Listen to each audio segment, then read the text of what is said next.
4 years, maximum of 8. Prison correctional po, ang penalty ng kahit sino man nagpapakalat ng malicious media. Sir, ano pong magiging kaparusahan ng Angulo doon sa, kasi I think na ipinanood dito sa isang pagkikito? Ikaw na rin nagsabi na sabi dito. Tanongin natin ang sarili natin. Bakit kailangan doon sa atin? Bakit hindi dito ko talaga totoo yan kahit pahindihan?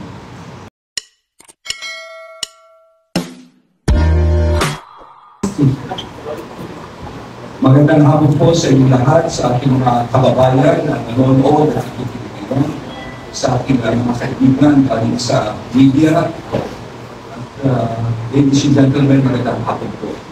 Ngayong hapon ay kasama po ang ating Chief PNP, si General Chief PNP Francisco Martin.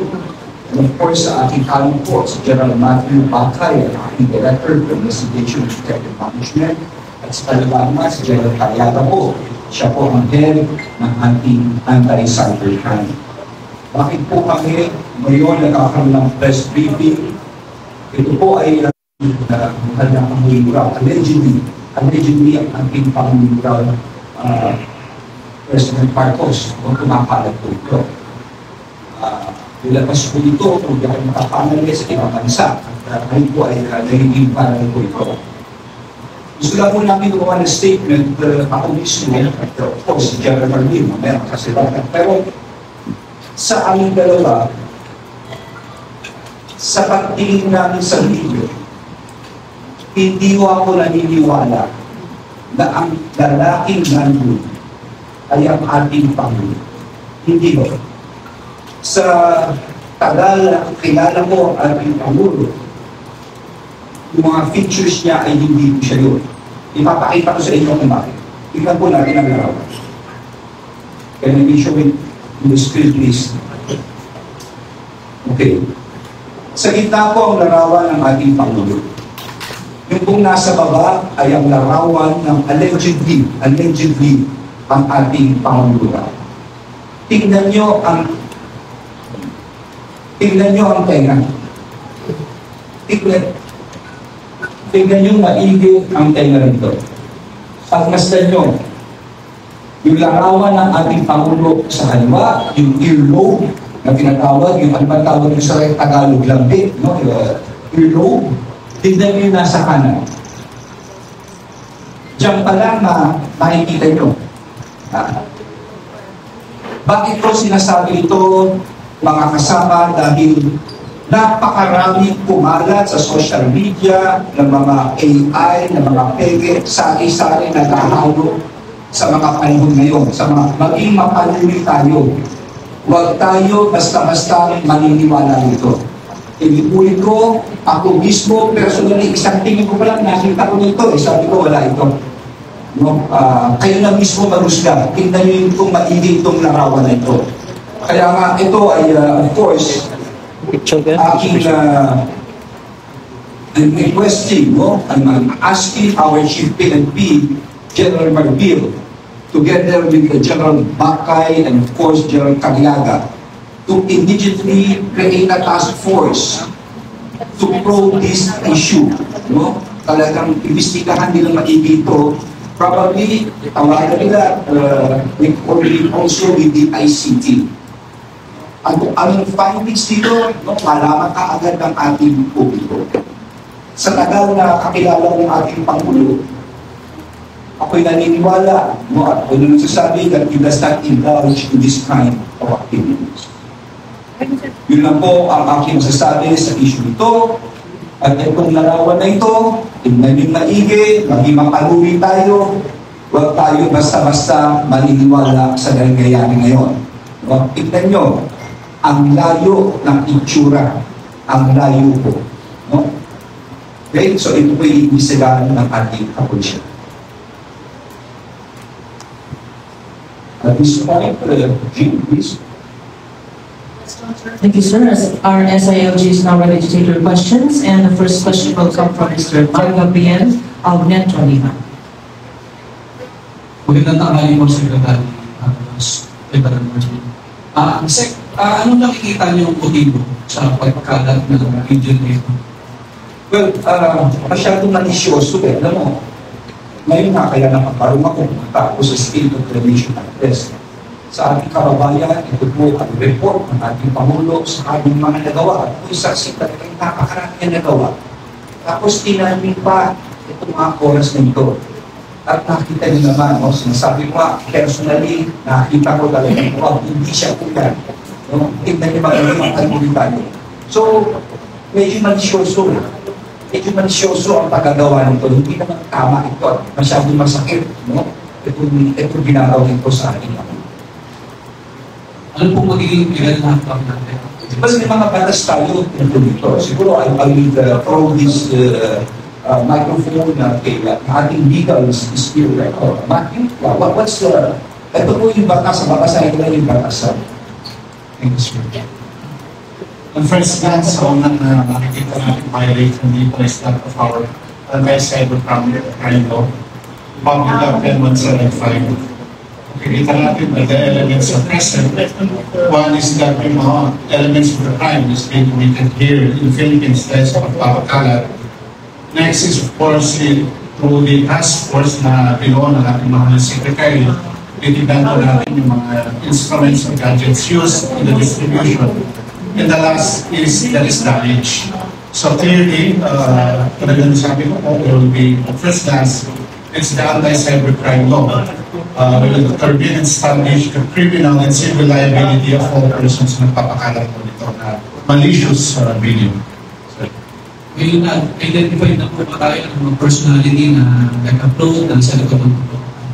Well, ganito yan. Kaklaruhin ko, magkakaroon ng tamang proseso nito. Magkakaroon ng task force, ang Chief PNP, para will be laid up by the Director of Investigation, Detective Management, together with the cybercrime. And probably they will get the expertise of the ICT here, and other agencies that will be called upon. At tayo natin ang funding. At nasabi ng ating General Matthew, ang kasahan ko rito, we have a process here. Pero of course, dahil sa ginawang ito, ako lang mismo, on my own personal belief, sa litrato pa lang, nakita ko na, hindi po ang Pangulo. So, sa mga nakikinig kayo, sana magipapatuloy tayo, lalo na sa social media, wag tayo basta-basta maniniwala ng ganito. Please. Thank you, sir. Ms. Ryan Copulo of ABS-CBN. Sir, good afternoon. Sir, good afternoon. Either kung sino na ako mga. Para lang po synchronize tayo, pwede pong i-describe nyo kung ano yung nilalaman ng video na kumakalat ngayon sa video. Kasi baka yung iba yung tinutuloy. So, anong video po yung pinatutungkol nyo, yung tinutungkol nyo, yung pinag-uusapan namin? Ito isang video na nilabas that allegedly may isang tao na sumisigod siya ng allegedly isang yoga. No, allegedly. So these are all allegedly so yun ang pinakakalat po ngayon. At nakita nyo naman yung litrato na yung gano'n, yung litrato na kumakalat po. Thank you, sir. Ms. Lea Ilagan of UNTV. Sir, natukoy na po ba natin kung kanino nagkuha yung video na yun at saan bansa o nang galing kung nag-upload ng video? Pasensya na, Leila, pero siguro hindi ka salitahan lahat ng task force to get the volunteers. Unang aalamin, ano ba ito yung video na to? Ito ba yung, sino ba yung tao ito talaga? No? Kung sakali na. At pangalawa, kung nakita talagang aalamin ito, saan galing ito, sino nakakalat ito. So, this kind of things, it should be part of the investigation. Sir, meron na din po bang monitoring ng PNP? Kasi bukod doon sa original na nag-upload for sure ito, ay meron din mga nagpapakalat pa, nag-share ng video. Ano ba maaaring karapit din kaso nung nag-share naman yung video mula doon sa original? Okay, General, ano daw ang kakarusahan sa kala? Ito yung mga batas, ano ba mga batas natin? Nag-share, sir. Yes, if they were to prove and to be liable under the Public Act 10175, as I've said, Ang penalty po is minimum of 4 years, maximum of 8. Prison correctional po ang penalty ng kahit sino man nagpapakalat ng mga HSBD. Sir, ano pong magiging kaparusahan ng gobyerno doon sa, kasi I think na ipinanood dito sa pagpapalito ko. Tama po ba?